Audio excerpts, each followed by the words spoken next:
حبیب جالب ایک انقلابی شاعر تھے۔ تمام عمر غربت اور غریبوں کے لیے لڑتے گزاری، اپنے مزاج کو ترک کرنے اور سرکار کی مدح سرائی کے لیے پرکشش پیشکشوں کو ہمیشہ ٹھکراتے رہے۔ انہوں نے فلمی شاعری بھی کی اور وہاں بھی ان کا انقلابی رنگ غالب رہا۔ جب 1958 میں ملک میں field marshal general Ayub Khan نے پہلا مارشل لا لگایا تو حبیب جالب کا دل بہت گرفتہ ہوا۔ اس دور میں انہوں نے اپنی مشہور زمانہ انقلابی نظم دستور لکھی، جس نے حکمران ایوانوں میں ہلچل پیدا کر دی اور انہیں جواباً قید و بند کی صعوبتیں برداشت کرنا پڑیں۔ اس زمانے میں کرکٹ میچ کی طرح مشاعرے منعقد ہوتے تھے۔ اکثر بھارت سے بھی لوگ مشاعرے سننے کے لیے پاکستان آیا کرتے تھے۔ جب حبیب جالب نے دستور لکھی تو سرکاری عہدیداروں کی یہ کوشش رہنے لگی کہ وہ یہ نظم کسی اجتماع یا مشاعرے میں نہ سنا پائیں، جس کے لیے انہیں ہدایات بھی دی جاتی۔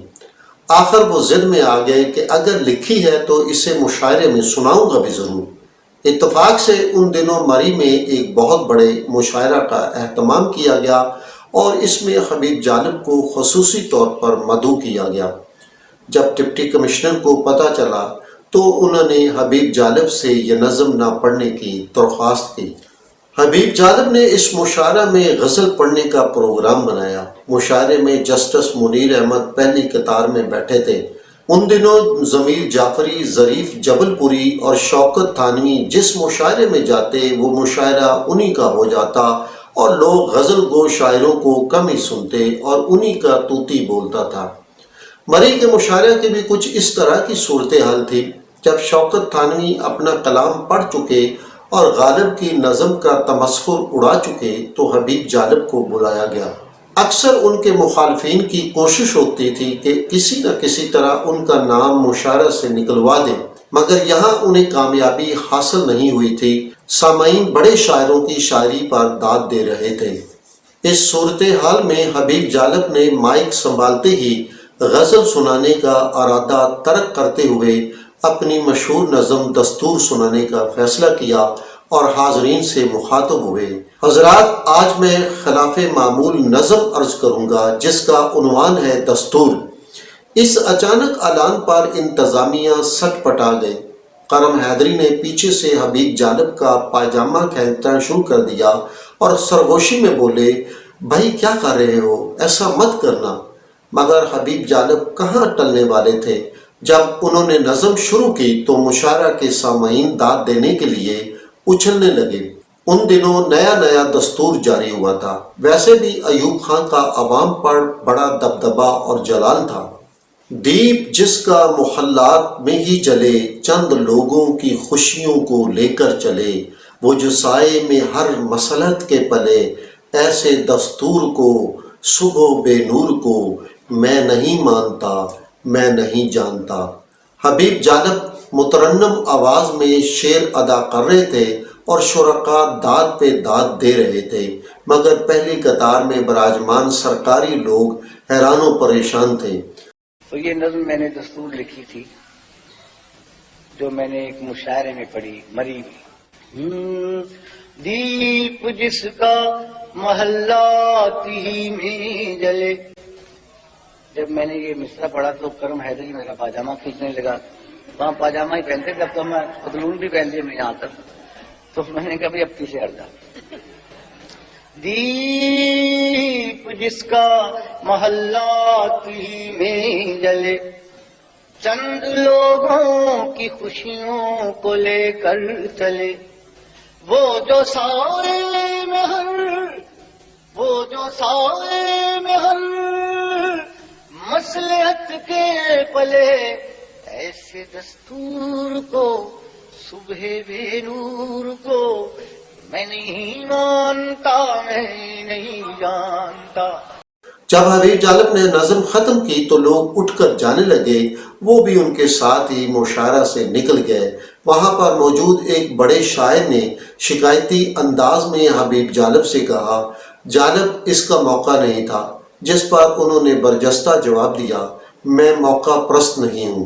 اس کے بعد اس مشاعرے اور دستور نظم کا اتنا چرچا ہوا کہ حبیب جالب جہاں جاتے وہاں اس کی فرمائش ضرور ہوتی۔ جب شہر شہر جا کر تمام لوگوں کو بھگتا لیا گیا تو حبیب جالب کے لیے قید و بند کی صعوبتیں برداشت کرنے کا دور شروع ہو گیا۔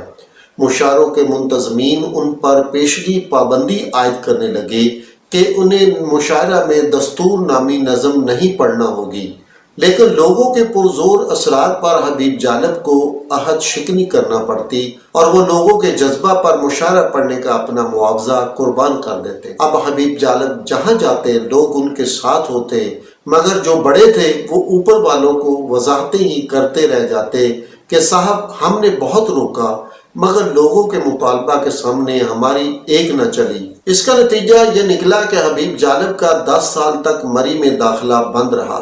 پھر جب وقت بدلا اور ایوب خان کے جانے کے بعد جنرل یحییٰ خان آئے تو مری والوں نے حبیب جالب کو مشاعرہ میں بلا لیا۔ یہ مشاعرہ فیض احمد فیض کی صدارت میں ہو رہا تھا۔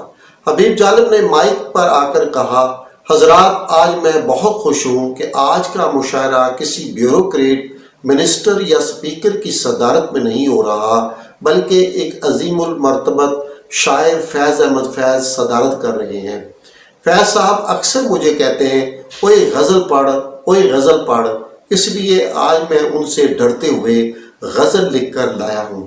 اس مشاعرے میں احسان دانش بھی شریک تھے۔ حبیب جالب نے جب اپنی غزل کا مطلع پڑھا تو مشاعرہ بہت اٹھا، بے پناہ داد کے ڈونگرے برسے، لوگ آمروں سے تنگ تھے، اس لیے حبیب جالب کے اشعار ان کے دل کی آواز تھے، جن میں سے چند اس طرح ہیں: تم سے پہلے وہ جو ایک شخص تخت نشین تھا، اس کو بھی اپنے خدا ہونے پر اتنا ہی یقین تھا، کوئی ٹھہرا ہو جو لوگوں کے مقابل تو بتاؤ، وہ کہاں ہیں کہ جنہیں ناز بہت اپنے تئیں تھا، آج سوئے ہیں تہ خاک نہ جانے یہاں کتنے، کوئی شعلہ کوئی شبنم کوئی مہتاب جبیں تھا، اب وہ پھرتے ہیں اسی شہر میں تنخواہ لیے دل کو، ایک زمانے میں مزاج ان کا عرش بریں تھا، چھوڑنا گھر ہمیں یاد ہے جالب نہیں بھولے، تھا وطن ذہن میں اپنے کوئی زندہ تو نہیں تھا۔ حبیب جالب کی اس غزل کے ساتھ ہی مشاعرہ بھی اختتام پذیر ہو گیا، کیونکہ سب لوگ اٹھ کر چلے گئے، کسی اور شاعر کو انہوں نے سننا ہی گوارا نہ کیا۔ جنرل ضیاء الحق کے طویل دور اقتدار میں تقریباً تمام شعراء اس کے حلقہ بگوش رہے۔